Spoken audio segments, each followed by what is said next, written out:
The Assembly Committee on Government Affairs will come to order. Mr. Secretary, please call roll. Assemblywoman Anderson. Present. Assemblywoman Black. Here. Assemblywoman Brown May.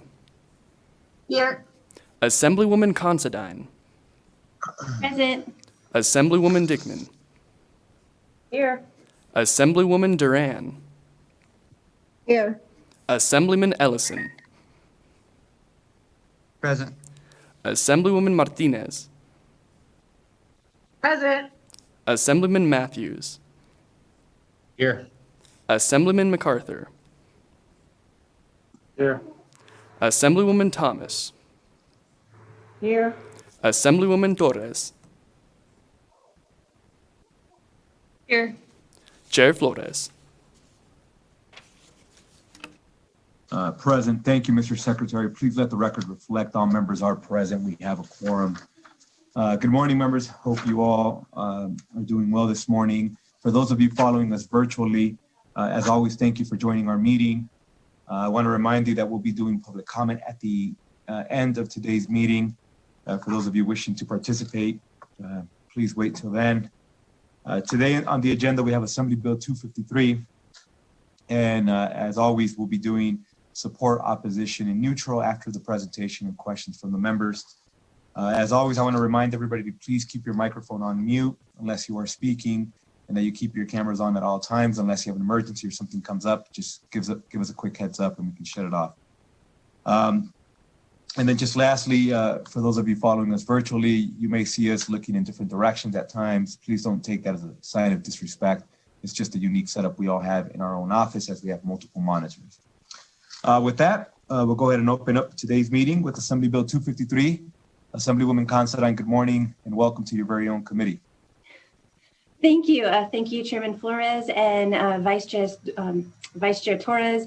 For the record, my name is Venetia Considine, and I have the honor of representing District 18 in Southeast Las Vegas and Henderson. And the double honor today to present AB 253 to the Government Affairs Committee, one of the committees that I am on, so I am doubly excited. I will be presenting AB 253 today with Rosalie Bordalove. She is a Chief Deputy Attorney General in the Nevada Attorney General's office, and she will be going through the bill, and together we'll be answering questions. But before we get there, I just wanted to do a little bit of a background for this bill to kind of lay the foundation for it. Since the pandemic, everything has gone virtual. Public meetings have gone virtual. The technology has significantly improved.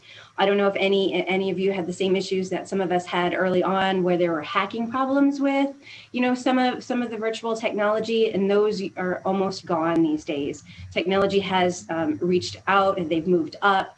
And this is something that will be continuing to go on into the future. The courts are using it, public bodies are using it. So this bill is to ensure that the use of virtual technology and the use of meetings that held that way can continue into the future. But we also wanted with this bill to make sure that no one is left behind. Especially for my district, there's a range of folks in Assembly District 18, socioeconomic, across the bandwidth, to use that, for people who can access technology, and some people just don't have what is necessary to access all of that technology, yet they still should have access to the public bodies and those meetings. So this bill not only lays the groundwork to allow for future virtual meetings if public bodies choose to do so, it also protects the accessibility for folks who don't have the same access to virtual meetings, that they can call in, that they can be assured that their voice would be heard and it's not lost as we continue to move forward. So that's kind of the basis for this, but I would like to turn this over to my co-presenter, Chief Deputy Attorney General Rosalie Bordalove, to go through the bill and the amendments. There were some things that didn't make it into the bill, so you should all have the amendment that was emailed out last night, and it is also available on Nellis, and we can answer any questions after the presentation. Thank you. Ms. Bordalove, if you want to take it over from here. Good morning. Excuse me. Good morning and welcome.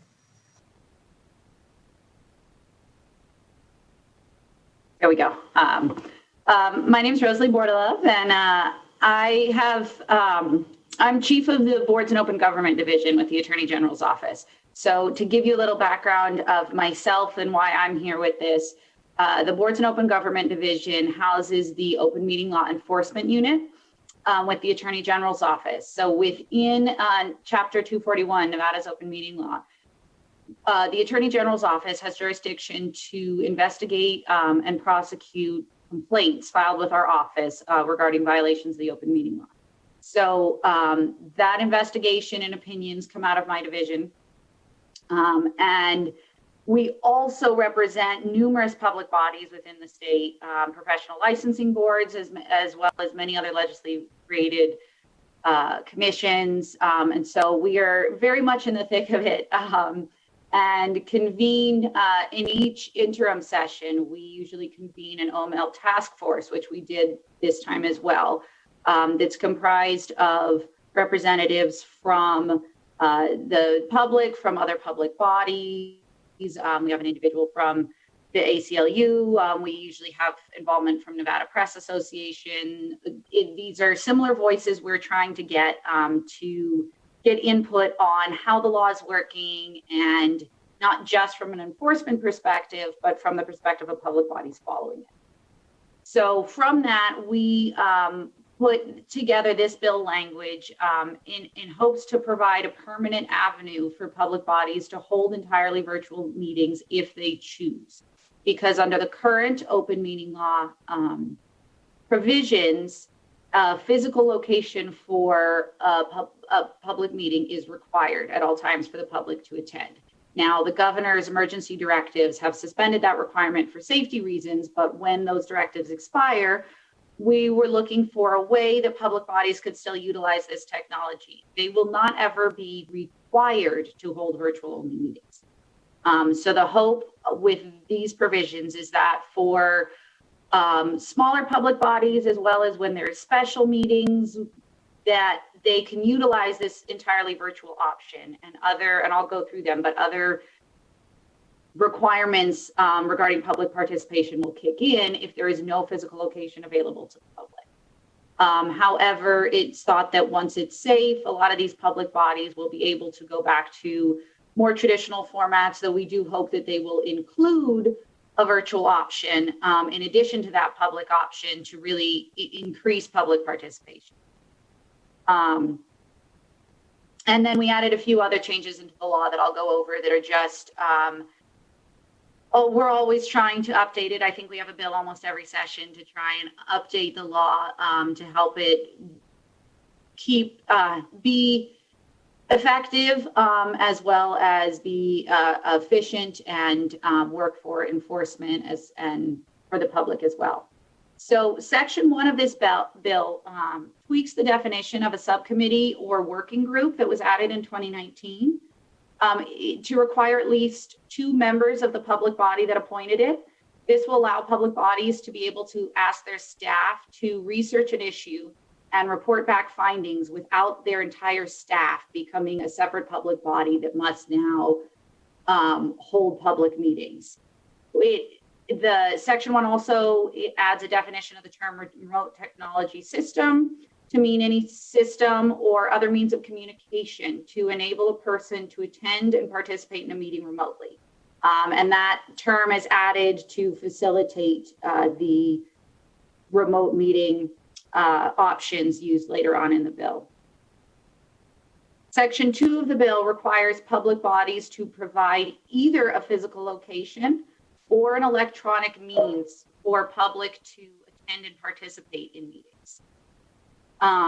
In addition, it requires a means for attending the meeting and requesting supporting material be included on the public notice agenda. It removes the requirement that a physical copy of an agenda be posted at 3 separate prominent places within the jurisdiction of the public body, but it does require that a public body designate a location as its principal place of business and that its notice always be posted there. Right now, the requirement is that a public body post at its principal place of business or the location of the meeting, plus the 3 separate prominent places. And so this tweaks that language a little bit, but requires there still be one physical location where a public body always posts. The proposed amendment to section 2 that you have in there would add a requirement. Sorry, I'm just plugging in my. Would add a requirement that a public body could not hold an entirely virtual meeting without having a website to post its agenda to. This language can appear a little duplicative, but the official notice website of the state, which is notice.nv.gov, does not currently have the ability to host a document.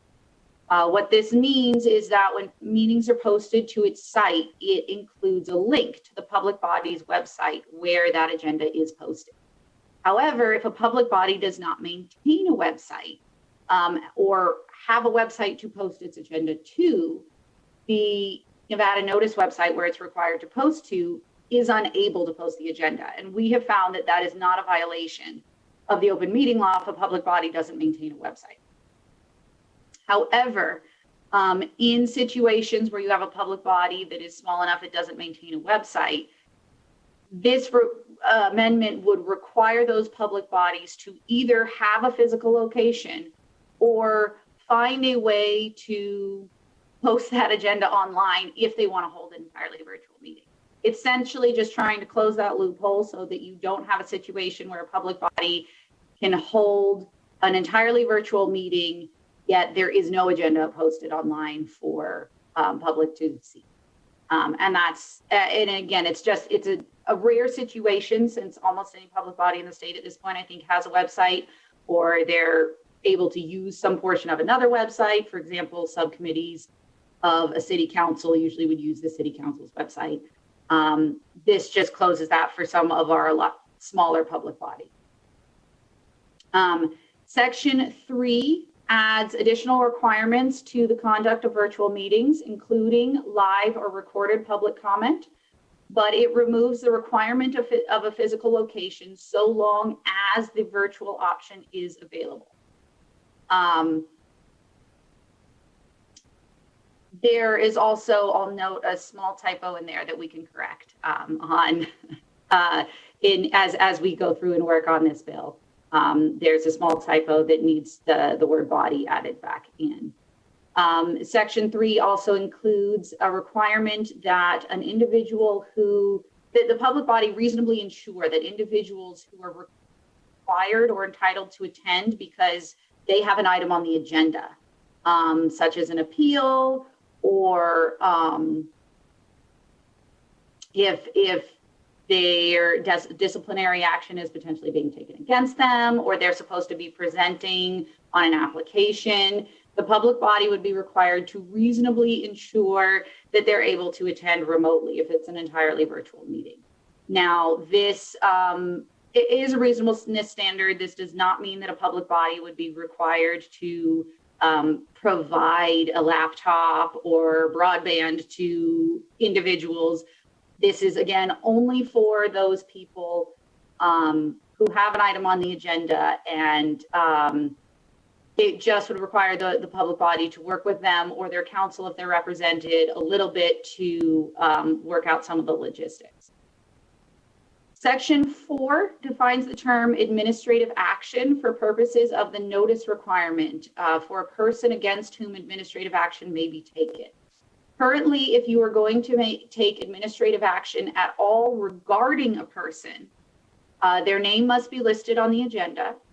But if the administrative action is favorable, they do not need to receive notice. However, if administrative action against them is to be taken at the meeting, NRS 241.034 requires that they receive 5 working days notice by personal service or 21 working day notice if it's by certified mail. They're also required to receive that notice if their character will be discussed at the meeting. So this is trying to define what administrative action against is, and to help clarify for public bodies when that notice needs to be taken. Under the definition, notice would be required to make a decision that is uniquely personal to the individual and may result in a negative change in circumstances for the person. The definition excludes applications where a denial would leave the person in the same circumstances as they would before. Prior to this, there just wasn't a definition in the law, which caused some confusion. There's some help in the open meeting law manual, but we received a complaint then a couple of years ago that required us to do a lot of research to work around how to define this, because the decision on the open meeting law complaint we had really hinged on the definition of administrative action against. This definition comports with the existing interpretation by our office. And Section 5 clarifies that a witness is not absolutely privileged to publish knowingly false information as part of a public meeting. The law currently states that a witness has an absolute privilege, but then qualifies the privilege in the same sentence. So this change was not intended to change the actual substance of the law. It was intended to clarify that this wasn't an absolute privilege before and clean up the language a little bit. Section 6 amends the Administrative Procedures Act. This is actually NRS Chapter 233B to remove the requirement that a physical copy of the notice and text of a proposed administrative regulation be placed with a library in every county of the state, but it does add a requirement that the agency provide a copy to a person who requests it. So along with some of the physical posting requirement changes in here to 241, many of these same public bodies are following the Administrative Procedures Act when enacting administrative regulations. And these changes are just bringing us up a little bit more modern to move away from physical paper wasting and copying, but it does still require that if an individual comes to the administrative agency and requests a copy, that administrative agency needs to either email it to them if that works, or give them a printed copy depending on what the individual requests. But we don't need to, it would remove the requirement to preemptively print copies of these regulations that are often very long and send them to every library where they aren't usually looked at. So that's what's in the law right now. And the proposed amendment, I mentioned the substantive change that makes of adding that provision to close a loophole. We also changed because of that, the switch to the term remote technology system, where there was already some language in the law regarding teleconferencing and video conferencing. The changes there in the amendment are looking to clean up that language a little bit, just so we are consistently using that remote technology system language. But I am happy to answer any questions you may have on any of the provisions of the bill.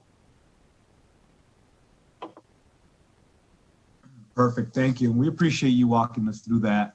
I know we do have some questions for you, but I very much appreciate the presentation. I think you went through it very thoroughly. So thank you for that. We'll start off with Assemblywoman Anderson. Thank you, and thank you, Mr. Chair, and thank you, Assemblymember Councilman, for bringing it forward, as well as the presentation. I have two questions. My first has to do actually with section 3. It's on page 10, section 3. It's 1B, 2C. Anyway, you know what? It's line 23. Much easier just to say the line number on the original language. With the phrase reasonably ensure, can you define that a little bit better, or kind of walk us through what is meant by that phrase? Because it's kind of open to interpretation. So if you could define that a little bit better for us in this meeting, that'd be great. Yes, I'd be happy to. And I understand anytime we throw that word reasonably into a law, it does open itself up to some interpretation. So I definitely understand that can cause some concern. However, what our intent was here was to make sure that a public body can't just throw out whatever system they choose to use and then be completely hands off, regardless of how accessible that system is. Because there are so many different software platforms out there right now for meetings. most of them are frequently used, such as, Zoom, WebEx. So we're using Zoom today. A lot of these software programs are commonly used, and there really shouldn't be many issues. However, it's hard to know, and we're not going to limit what software platforms could be used in the law. So the goal here is that if somebody is essentially entitled to be there or allowed to participate on an agenda item that is about them, the examples I used before, such as they've made a licensing application, they could be subject to discipline by their licensing board. The hope is here that the public body has some responsibility to talk to them. And if the public body is using, for example, a system that just does not work, it's some obscure system that's not real common, and this person's in a rural area where they have internet connections, but this one requires immense bandwidth, and there are many other common systems used, such as Zoom or WebEx or LiveSize, that would work much better. Work with them in some way to at least acknowledge what limitations there are. And like I said, it's hard to define exactly how that would work, but make sure that a public body can't just be completely hands-off. Now, I don't see it ever being reasonable to require a public body to provide equipment to somebody who's going to attend, or to send their IT out there. To me, that would not be reasonable. But what we're looking for here is just that there's a little bit of a requirement for the public body to work with those people to ensure that they are able to attend and participate. Again, this provision is targeted at people who are, whether they be presenters or there's an agenda item about them. It specifically says it is not members of the public member of the public or members of the public body. It's members who, because presumably they've already worked with members of their own public body. And for public comment, there are other requirements protecting that in here. Public comment there need to be methods for public comment. To the extent it's a video meeting, there is already a requirement that public be able to view the meeting to the same extent as the individuals in the meeting. For example, this meeting today, while not the legislature doesn't have to comply with the open meeting law, they're using some of the same functions, live streaming this video so public is able to observe, and then public can call in for public comment. This has plenty of requirements to protect that public participation, but this here is just ensuring an additional level for somebody whose rights may be affected by an item on the agenda. I really appreciate that answer. Thank you so much for that clarification.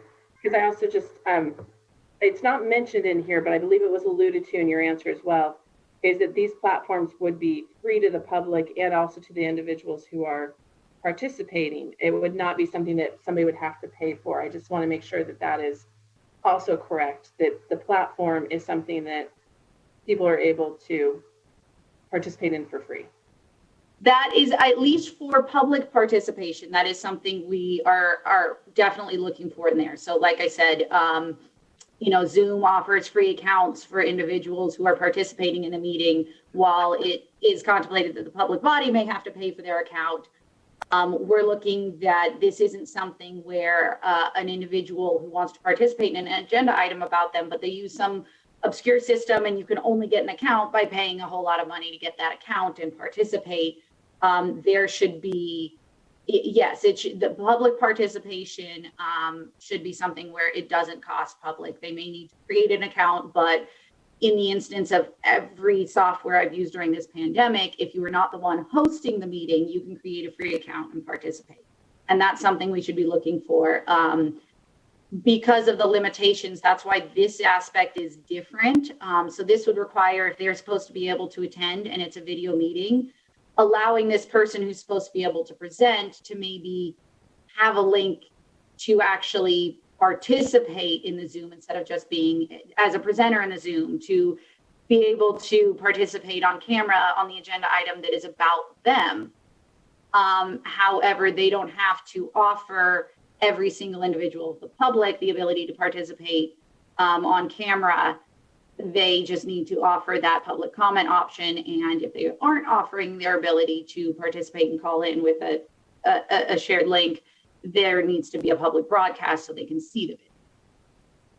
So that is what we're looking for here, but a slightly higher level for the individuals who are participating in a specific agenda item more than just public comment. Thank you. And then my other question actually is not even on this section. It has more to do with the removing of the posting of the 3 locations. I just want to say that I appreciate that greatly for a number of reasons. But out of curiosity, then, does that mean that there will need to be some, it's almost like a domino effect for other regulations, for other codes, for other departments that already have in some of their regulations and codes and in internal conversations that there will need to be a change. So will that be communicated to those other other governmental entities of this domino effect with the removal of the posting of the three agenda items or 3 locations for agenda? I'm not sure which specific other than procedures. There would no the requirement that you post in 3 separate locations will be removed. That does not in any way mean you can't. And that's where I've kind of said we are trying to create this as an option, but nothing.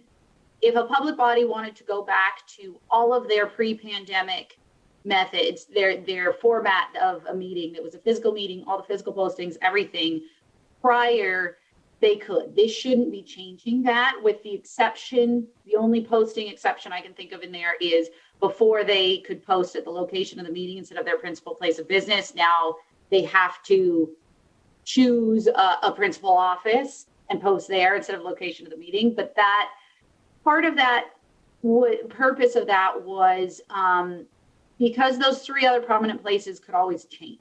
And we can't require counties or cities to designate a posting location. That is where all public bodies will post. So it felt that we were kind of often, again, physically wasting paper, printing these things. And there's frequently, we've had to advise public bodies to cancel a meeting because they didn't succeed in making the posting requirements, which would technically be a violation. And so we can't advise them to continue on if they would be in violation. So it's kind of trying to say, look, this requirement seems a little outdated. I'm not sure what all other, to the extent that there are other requirements within the law that do require public posting, those would still be in place.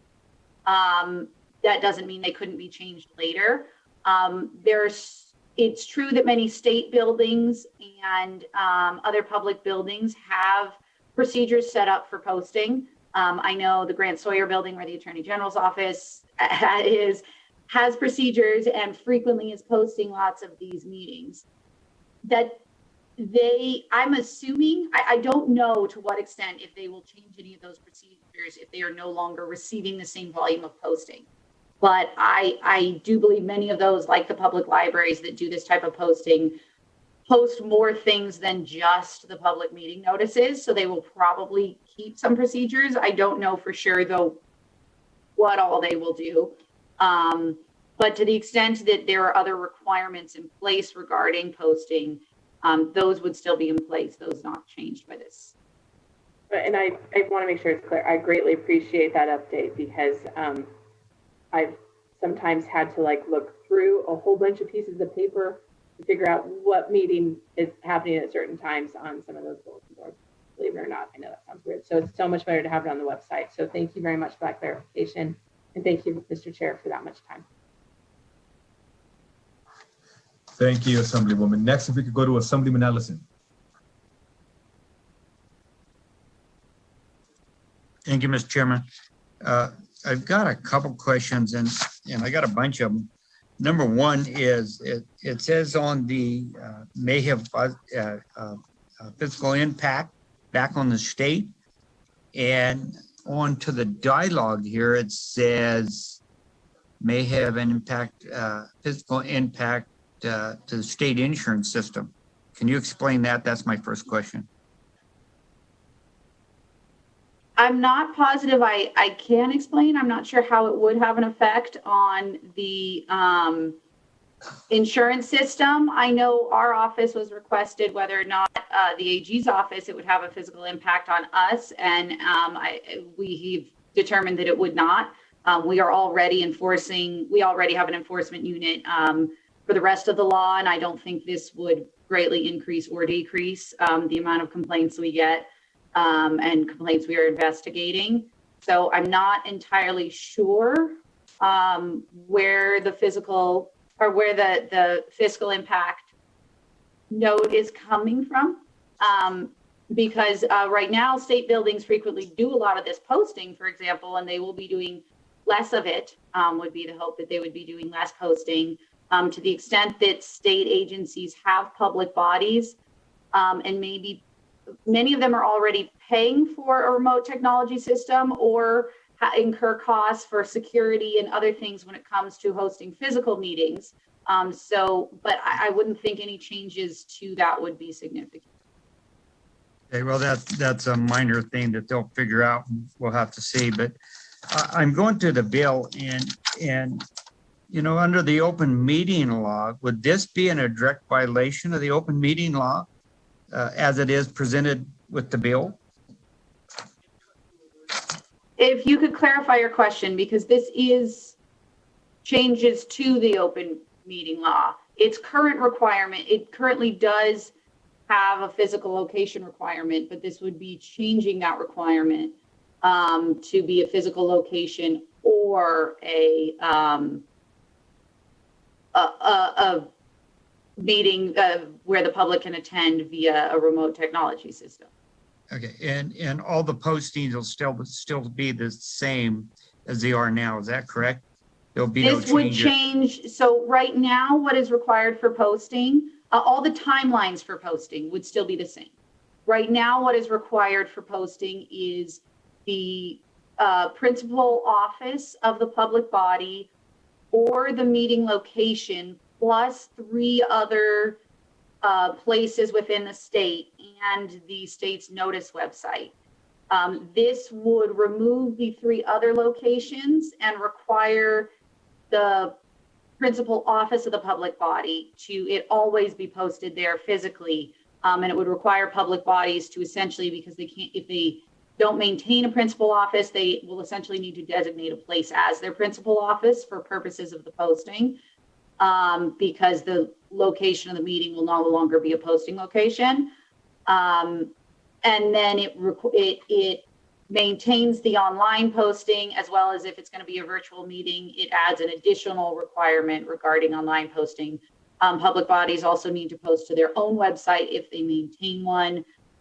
That requirement is in existence. When it comes to the timelines and the content of the agenda, that's not changing, with the exception of if you are doing a virtual meeting, the means for public to attend the virtual meeting needs to be on the agenda. And that's the only change to the content of the agenda requirements in the law.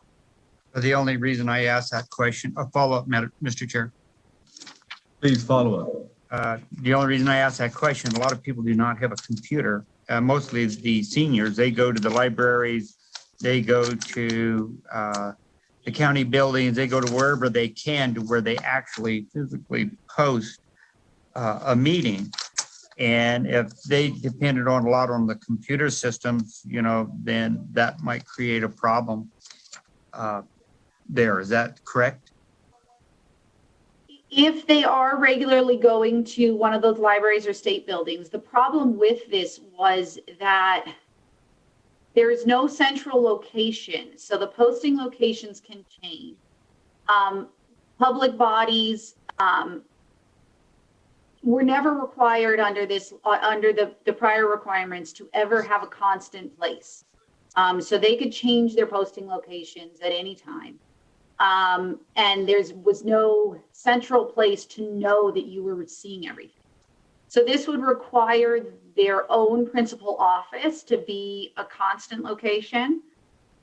We also would hope that as with any requirement in the OML, we could only make so many requirements that apply to all public bodies, but we always encourage and hope that any public body, it exists to serve its public.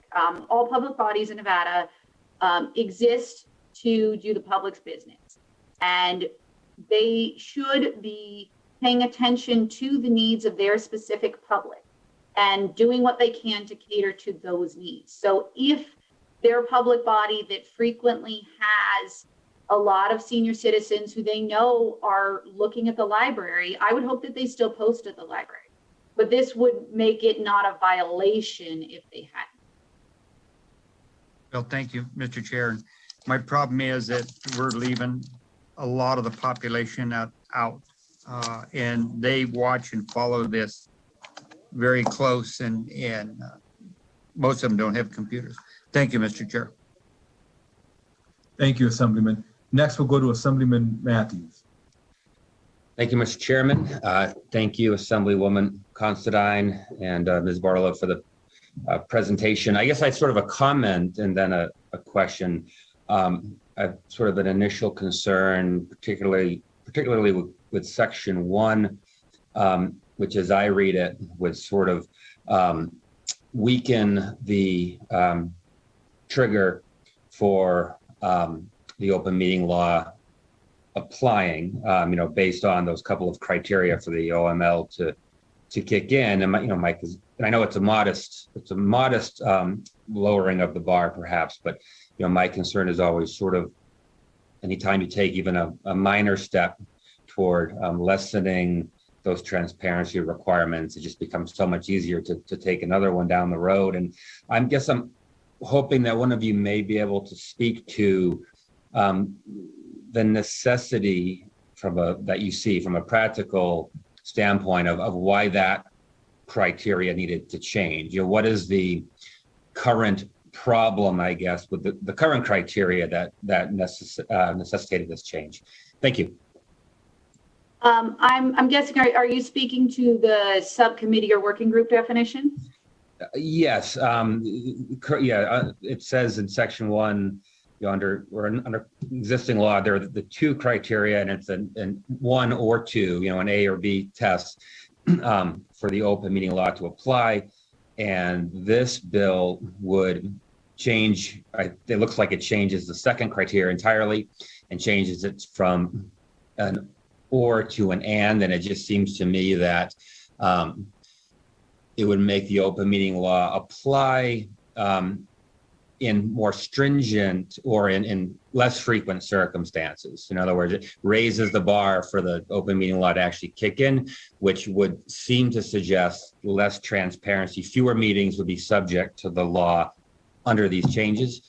That's my reading of it, at least. And I'm wondering if you could speak to why that needs to be the case. I can, yes. So this definition was added in 2019. And so the reason we're tweaking it now is as we've gone to apply it, I agree that it is narrowing it a little, but it became problematic because frequently public bodies an issue arises during a meeting and they would like some more information on the issue, essentially a research project. And they go to their staff and say, can you look into this issue? Come back to us during our next meeting, which the next meeting would be another public meeting, and report back on what you found. And frequently, they're looking to a couple staff members. They're saying, can you research this issue? And under the prior definition, if those two staff, if they looked at 2 staff members and said, please look into this, gather some information and come back to us with your findings. If those findings in any way included a recommendation, those staff would now be a public body. When the idea was not to remove any of the deliberative process outside of the public eye. The idea by this delegation was simply to allow the staff to gather information that they then bring back to the public body, which is discussed, deliberated, and any decisions are made during a public meeting in the public eye. So the idea here, the problematic part there was that a public body could consist entirely of, or this subcommittee could consist entirely of non-public body members who maybe were a couple staff members plus some people who weren't even involved with the public body at all, who just were meeting to research an issue.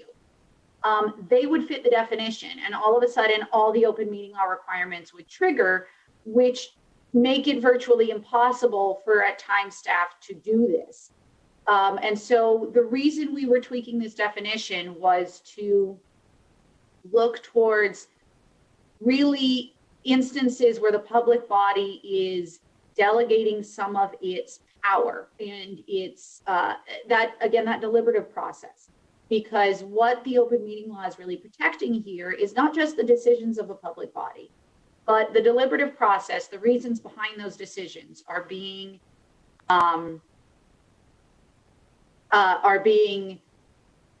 protected, so they're in the public eye. The public knows not only what their government's doing, but why.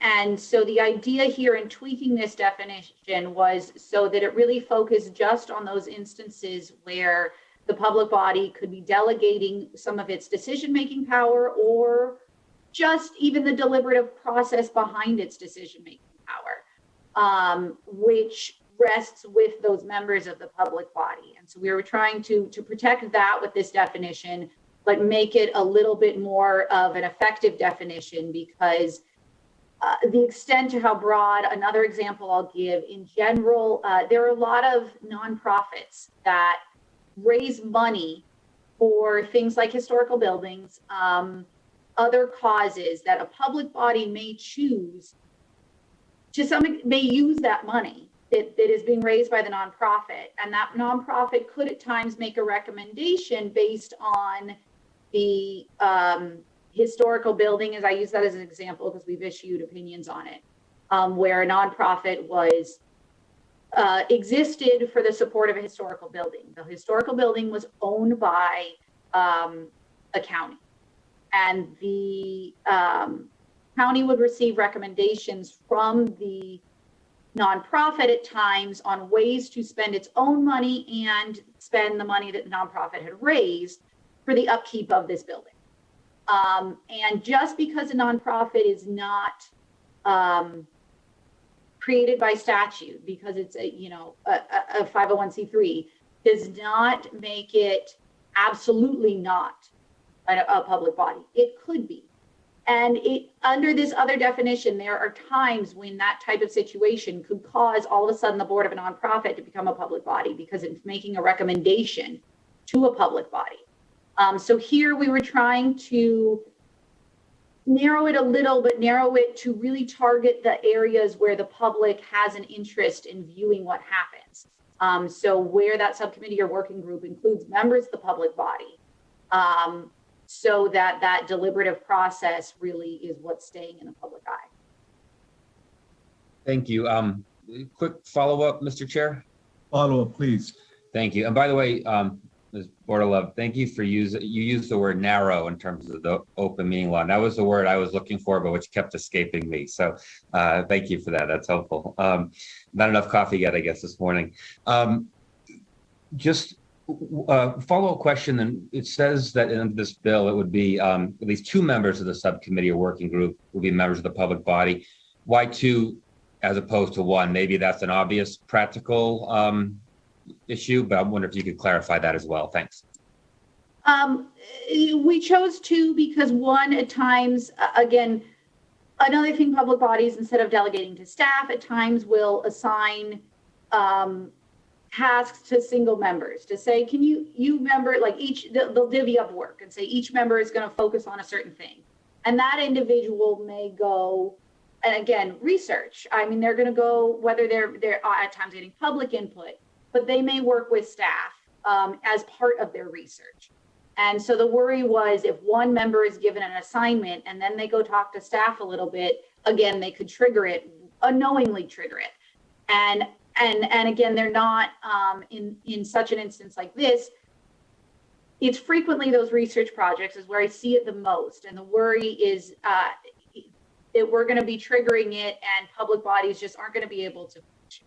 And we would like them to be able to divvy up research projects like that work to say, go look into this issue, come back. That one member can talk to staff, can talk to public, can talk to experts, figure it out, come back, and then report findings to the meeting, to the public body, and those decisions are made in the public body. That was the reasoning for the choice to make it 2 members, because when you have 2 members, that's a lot more where you're going to have some of that deliberation between members of the public body, and that's what we want to be in the public body. All right. Thank you. Thank you, Mr. Chair. Thank you. Next, we have Assemblywoman Brown-May. Thank you, Chair. Thank you for the presentation of this bill. First, I have a statement, and then I have a question. I want to commend your efforts to expand accessibility for populations who might not be able to go to a physical location. And so that is hugely important. And I see really this expanding accessibility to all of our public meetings. And it eliminates many times a possible need for reasonable accommodation. So it eliminates the stigma that goes along with having to ask for a reasonable accommodation in order to participate in a public meeting. So I see that as 2 very big positives relative to this piece in particular. But I just really want to clarify, I believe that I read a physical location can still exist alongside and accompany technology to allow people who aren't able to be there in a physical location to participate through technology. So you can still meet physically, and we're not recommending that a physical location go away, right? Or a body can choose to meet solely electronically, like both are approved methods. Is that correct? Yes, that is correct. Both are approved. Under this, both would be approved methods.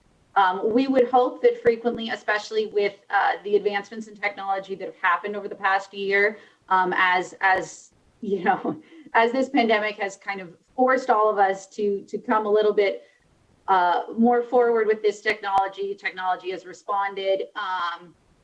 We would hope that a lot of times both are offered, because again, I understand your concerns with some of the accommodations. While the open meeting law requires reasonable accommodations, often that accommodation can be met by allowing for this remote systems.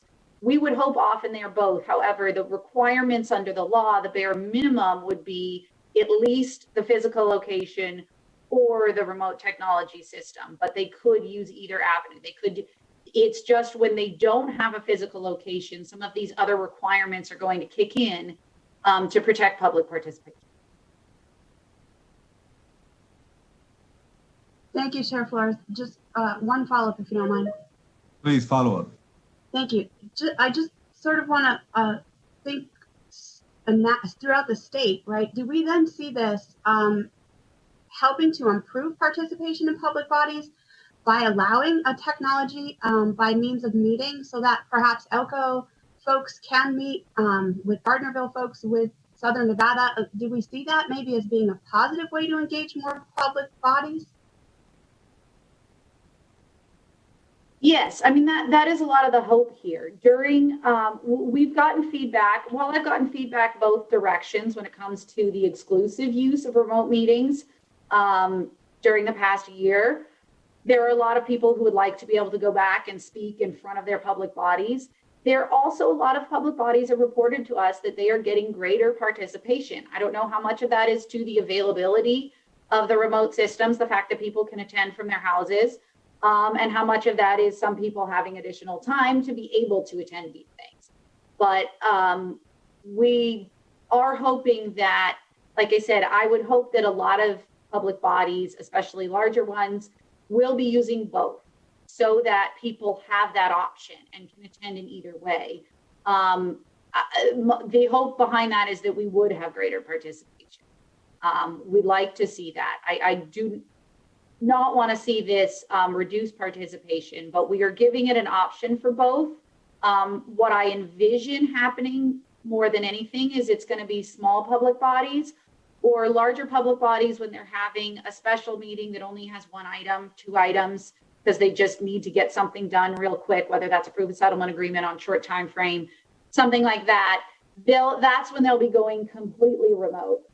But that once it's safe, they'll be able to open up a little bit more towards the physical meetings, but hopefully still offer some of this. Under the existing law, they could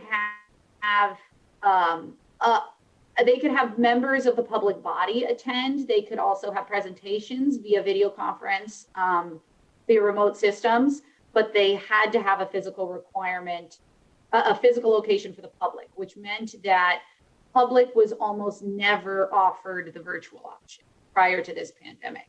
Occasionally they'd be given a call-in number, but usually public was not given help on the virtual option. Part of that has to do with everyone's more familiar and there's more accessible, and public bodies now have accounts with these larger platforms. The software platforms have evolved immensely.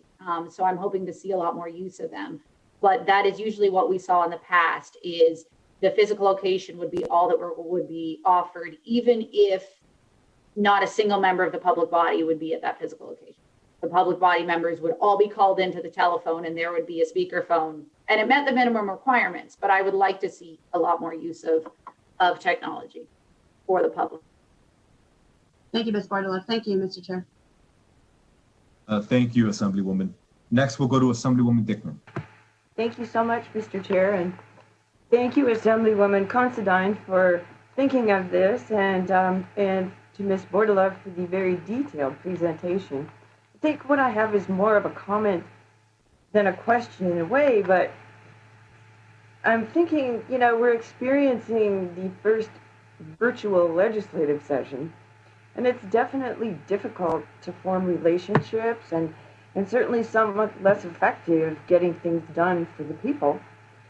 And I'm thinking, with clarifying all of this, and if we're going to use this technology moving forward, we need certainly to have standards, but I'm thinking it's going to encourage them, and for whatever reasons, maybe because it's easier, some of these bodies will probably see cost savings doing this.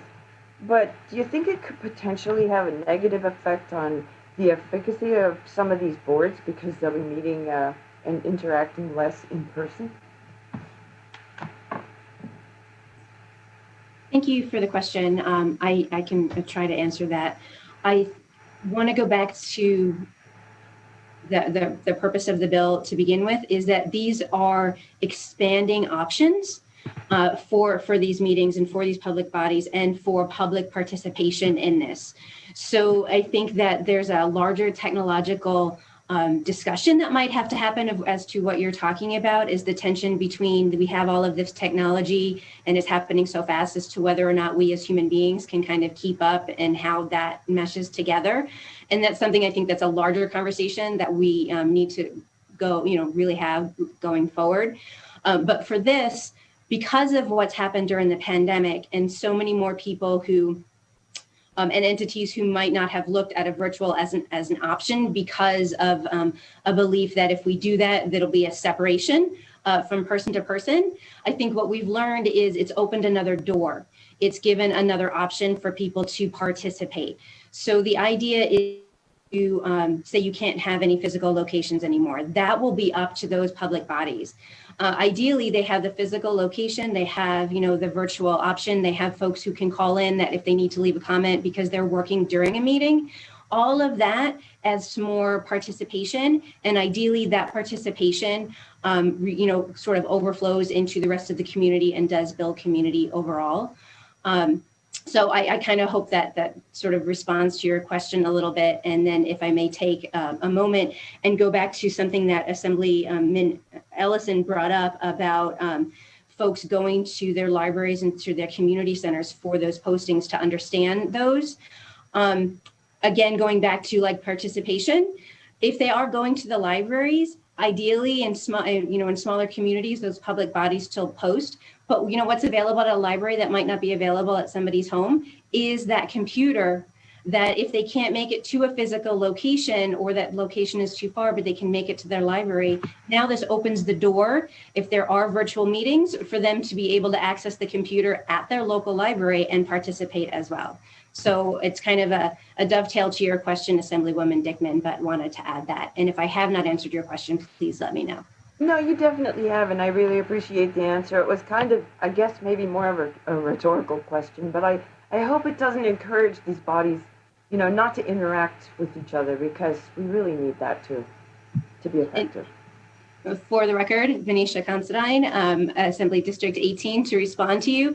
Ideally, the public bodies themselves and the communities will decide what works for them. So this isn't a mandate for anyone to do anything, so that they are reflective of the community and what the community wants to see. Yeah, and I appreciate you doing this, because we do need clarification on this. Thank you. And thank you, Mr. Chair. Thank you, Assemblywoman. Members, any additional questions? I'm now checking the chat. Make sure I did not accidentally skip over anyone wishing to ask a question. I don't believe I see any, but if you do want to ask a question, please feel free to unmute yourself, state your name for the record. Seeing none, at this time, we'd like to invite those wishing to speak in support of Assembly Bill 253. And I'm first checking our video to ensure that there's nobody logged in wishing to testify in support. I don't see anyone. At this time, broadcast, if we could go to the phone lines and invite those wishing to testify in support of Assembly Bill 253.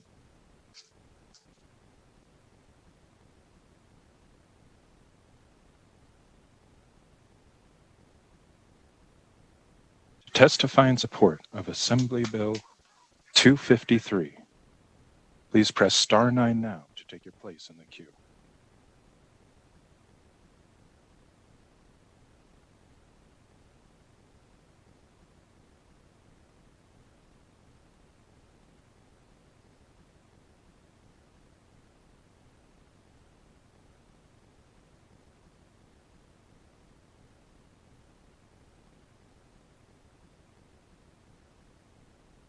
Caller with the last 3 digits of 888. Please slowly state and spell your name for the record. You will have 2 minutes and may begin. Thank you, Mr. Chairman, members of the Assembly Committee on Government Affairs. My name is Vincent Guthrow. That's spelled V-I-N-S-O-N. Last name Guthrow, G-U-T-H-R-E-A-U.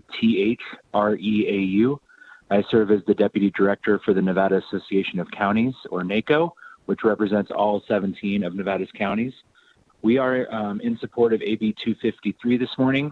We believe this bill is good public policy and provides further clarity on some of the language from last session's AB 70. It was passed in 2019. It balances the need for government transparency and public participation while providing an effective mechanism to ensure that local governing bodies can adhere to the spirit and letter of the open meeting law.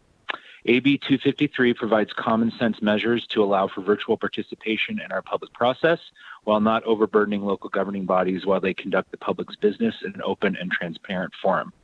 Finally, NACO would like to thank the sponsor, Assemblywoman Considine, and the Office of the Attorney General for presenting AB 253.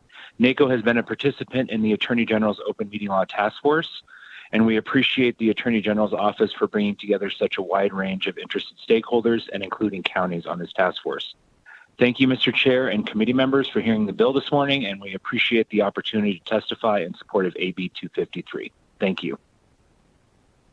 And thank you for joining us this morning. We'll continue on the phone line with those wishing to testify in support of Assembly Bill 253.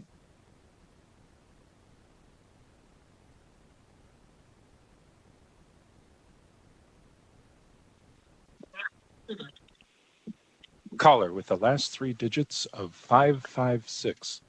Please slowly state and spell your name for the record. You will have 2 minutes and may begin. Anne Marie Grant, A-N-N-E-M-A-R-I-E-G-R-A-N-T. My brother Thomas Purdy was one of 3 men asphyxiated to death at the Washoe County Jail in Reno. How appropriate. This bill is being heard during Sunshine Week. When my brother Thomas was killed by deputies at the Washoe County Jail, the Washoe County Commissioners were neglecting their duties under NRS 211.020 to ensure the safety of the inmates. Of course, I wanted to make my feelings known and be a voice for my brother during their weekly county commissioner meetings. Because I do not live in your state, I'm from Boston. I don't know if you noticed the accent. I could not physically attend the meeting. I would email my public comment to the county clerk the day before the meeting. At first, they would acknowledge it during the meeting, only stating that they had received an email that would be placed on the record from me, but they would not include the contents or the substance of my remarks onto the record. I filed an open meeting complaint, 70 plus pages long. I had contacted the ACLU Nevada about this issue. They submitted a letter of support with my complaint for me. The Washoe DA's response to the complaint was that I wasn't attending in person physically, and therefore they did not have to put the substance of my remarks in the minutes. And sadly, the AG's office concurred. Fast forward 3 years to COVID-19. Washoe County now conducts meetings via Zoom, and it now allows me to have a voice for my brother and address the shortcomings of the commissioners and the sheriffs whose budget they oversee. They did start accepting email public comments and voicemail public comments when they were playing them into the chamber. Truth be told, myself and my brother Dan were the only ones either emailing or leaving a voicemail for public comment. This went on for a couple months with the emails, voicemails being played into the chambers when County Commissioner Bob Lucy suddenly stated on the record he was changing the rules and they would not read the emails or play the voicemails. I fully believe it was an attempt to silence my brother, and just like it was 3 years before. This bill will prevent that during remote meetings. Not only do remote meetings help, but they will also allow and encourage more of your community members who perhaps wouldn't have participated in the meeting to do so from home, whether it be because they're disabled, have a schedule conflict, have no means of transportation to attend in person, etc. Elected officials are supposed to be the voice of the people. No one wins when the government business is conducted in the dark without opportunity for review. I am invested in your local state and government, as that is where my brother was murdered by police. Well, I think Nevada has some great open meeting laws compared to some states. This is a needed improvement in the year 2021. I only wish it were mandatory language for remote access for all meetings. Thank you. And thank you for joining us this morning. If we could go to the next caller wishing to testify in support of Assembly Bill 253. To testify in support of Assembly Bill 253, please press star 9 now to take your place in the queue.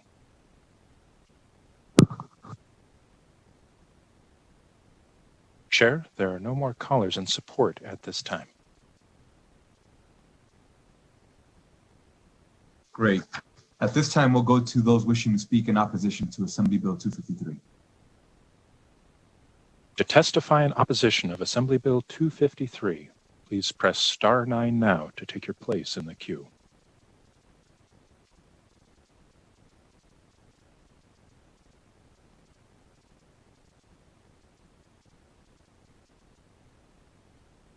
Caller with the last 3 digits of 294, please slowly state and spell your name for the record.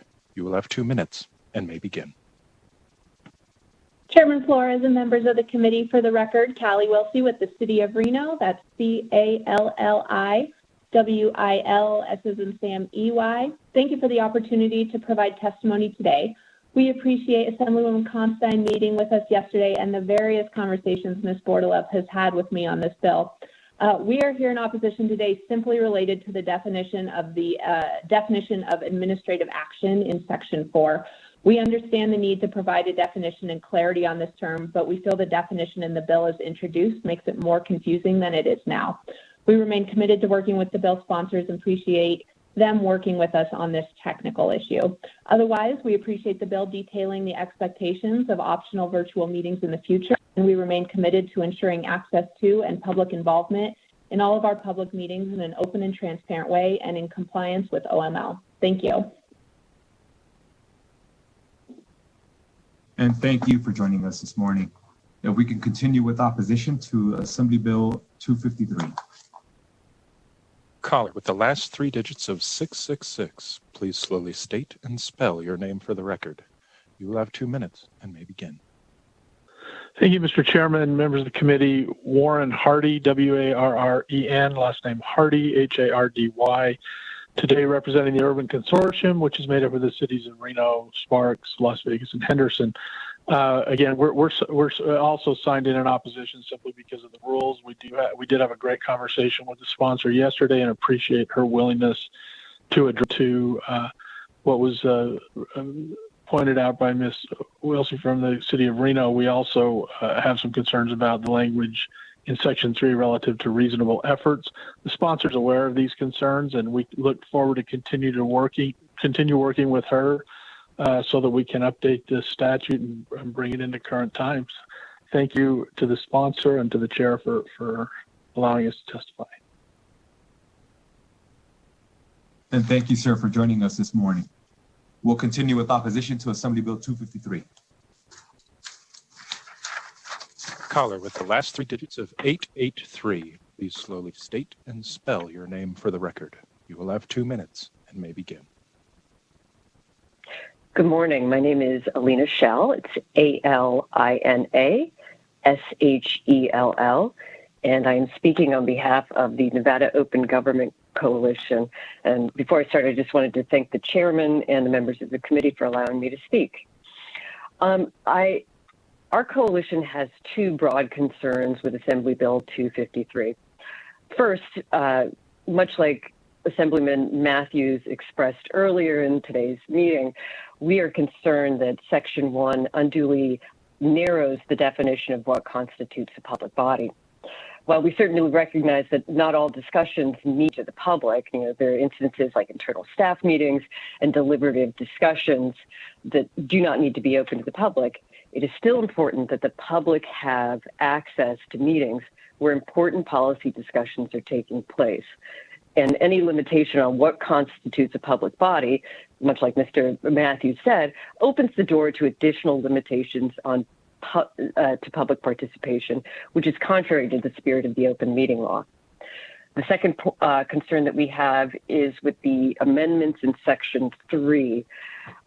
And certainly, we applaud the the creative use of technology to improve public participation. Over the past year, we have all had to adapt to the challenges of the pandemic and learn how to conduct public business using platforms like we're using today. But we are concerned with the bill to the extent that it enables public bodies to only conduct meetings remotely. Switching to a total remote public meeting will have the inevitable effect, no matter how hard we try, of leaving members of the public behind. Sort of like what Mr. Assemblyman Ellison was referring to, there are a lot of older people who have limited access to technology that they would need to participate in it, or quite frankly, they may be confused by it. Even people like me are confused by technology sometimes.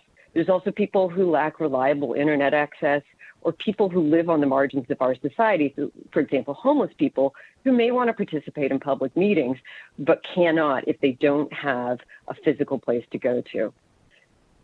And relatedly, there is really no replacement for personal contact with people who serve on public bodies. As we've all learned during this pandemic, that there really is no substitute for having members of public bodies look members of the public in the eye, or having to interact with persons whose lives will be impacted by the decisions those public bodies are making.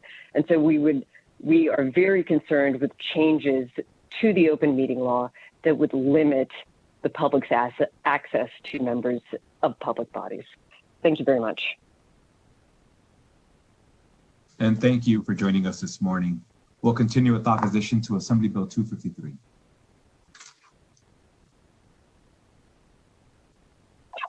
Caller with the last three digits of 449. Please slowly state and spell your name for the record. You will have 2 minutes and may begin. My name is Patrick Donnelly, PatrickDonnelly. I'm Nevada State Director with the Center for Biological Diversity. Thank you, Mr. Chairman and members of the committee. There are a number of provisions being evaluated in this bill, and it's true that the open meeting law may need to be updated to accommodate a reality of virtual participation. But we're really only speaking in opposition about one provision in particular, because it truly strikes at the heart of the open meetings law. And do appreciate the line of questioning from Assemblyman Matthews earlier. Section 1 of AB 253 redefines the term public body to exclude many, if not most, subcommittees or working groups, even if they are making substantive policy recommendations to a public body. This provision in particular would remove NRS 241.015-4D2. And this seems very problematic to my organization as far as the integrity of public bodies in the open meeting law. If the subcommittee or working group is making recommendations for action to a public body that appointed them, They should have to adhere to open meeting law as the law currently stands. Anyone who has participated in the functioning of a significant public body in Nevada knows that much of the real work occurs in the subcommittees, who then make recommendations to full public bodies, who often just tend to, in a de facto way, rubber stamp the work of the subcommittees. And I'm not saying that pejoratively. When you have a big committee with a number of complex tasks, the reality is the subcommittees do a lot of the work. Exempting subcommittees or working groups from the open meeting law would dramatically limit the ability of the public to participate in substantive decision making. We oppose that particular provision of Section 1 of this bill and encourage you to remove it before advancing this legislation. Thank you for your time today.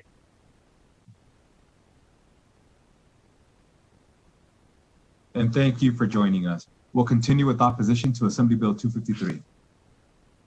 Chair, there are no more callers in opposition at this time. Thank you. At this time, we'll invite those wishing to speak in the neutral position for Assembly Bill 253.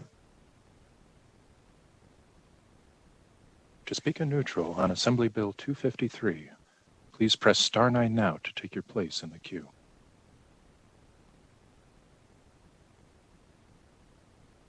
Chair, there are no more callers in neutral at this time. Thank you. At this time, we'll come back to Assemblywoman Considine. Any closing remarks you may have? I want to thank the Government Affairs Committee for allowing us to present this bill. I know that we went into a lot of detail today, and I appreciate your patience going through everything, but I'm glad that we got to answer all of the questions in as much detail as possible. We have been working with some of the folks who called in for with opposition, and we continue to want to work with them to come up with something that is a good balance that they will support as well, including reaching out to a couple of folks that I haven't spoken with before. So thank you for everyone for participating and calling in. I don't have any other last minute comments unless anyone has any last minute questions. Thank you. And before we close out the hearing, thank you, Assemblywoman. We'll go to Assemblyman Ellison. Well, thank you, Mr. Chair. The only thing I have is a comment, and the comment is technology is expanding and it's getting better by the day. But the problem we have is, that's why I've been trying to see about keeping this building open, is we had 2 testimonies today that were speaking, but they broke up so bad that I couldn't hear them most of the conversation in the office. And that's what concerns me about the seniors in other areas, that we might have this problem down the road. But thank you for letting me put that on there about how the system, some places will not work and some places they will. Thank you. And thank you, Assemblyman. And I appreciate the thoughtfulness and dialogue this morning. I think we all agree that technology at times can be our worst enemy and our best friend. But at the same exact time, we saw somebody that called in for Boston. I mean, how could they have participated but for technology being available now? And we see that there's a whole host of folk that can participate from their homes, that can participate from different places that never could because of technology. And I know that some of the criticism we've heard in the past is that the building was not accessible because only people that lived around this area had access to it, or because you had to go to a specific building and that's the only place you could engage. So unfortunately, it's just such a complex dialogue, and it's a double-edged sword no matter what way we go. So I appreciate Assemblywoman Considine working on trying to find the comfortable medium so that access is the focus. So thank you, Assemblywoman, and I'm sure the members will continue to reach out and work with you on finding that perfect language so that we can make it a little bit better. And if we got to come back every 2 years, we will. With that, we'll go ahead and close out the hearing on Assembly Bill 253. And I'd like to invite those wishing to participate in public comment to please do so. As always, I want to remind those of you who intend to call for public comment that this is not a time to engage and reopen a previous debate on a previous hearing. This is a time for you to participate and provide any comment that you'd like to this committee that falls within the purview of this committee, and it's just a general matter. It's a time for you to be heard. but please don't re-engage in a previously discussed matter in this committee, as those hearings have been closed. At this time, we'll go ahead and open it up for public comment. Broadcast, please. To take place in the public comment queue, please press *9 now.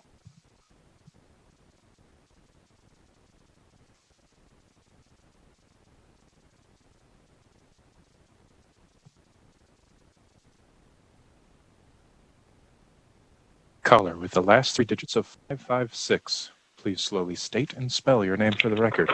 You will have 2 minutes and may begin. Anne Marie Grant, Annemare. My brother Thomas Purdy was 38 years old, a father of 2 children, a brother, my best friend, when he was killed by Reno police during a mental health crisis, asked for help, was hogtied, and then asphyxiated by 4 deputies at Washoe County Jail. Today I'd like to talk about Johnny Bonta and what his family went through. I don't remember if I already spoke about him to your committee. I call a couple.